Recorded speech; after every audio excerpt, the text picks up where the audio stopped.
What do we know about what happened? Well, Colette, at around 2:30 a.m. this morning, Garda emergency services were called here to the scene at Claddagh Court in Ballyfermot.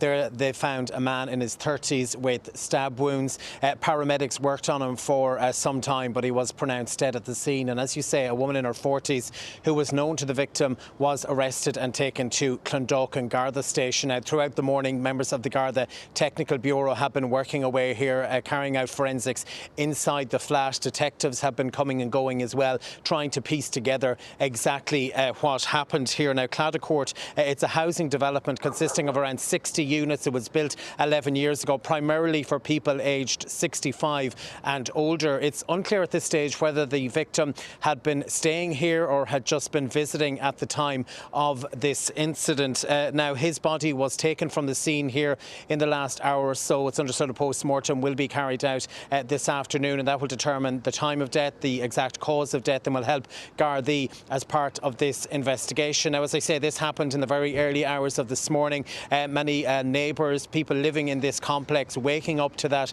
news this morning. Many of them very visibly upset, visibly shaken. We've been speaking to some of them to get their reaction. It is very sad, but that's the first time I think that ever happened. It's just that when I came down, I got a bit of a fright when I saw the guards and all. I said, something must have happened. Couldn't believe it. That's what. God loved them. And a lot of older people that were saying live around this. Oh, they do, yeah. All over the place, yeah.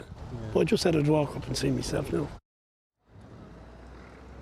Now, as I say, locals who've been speaking to here are saying this is a very close-knit community, as I say, mainly older people living in this complex. Now, the woman in her 40s who was known to the victim was arrested here in the early hours of this morning, as I say, taken to Clondalkin Garda station, arrested under Section 4 of the Criminal Justice Act. So that means that she can be held for 24 hours, after which time Garda will have to decide whether to charge or to release her. Paul, thank you very much for all of that.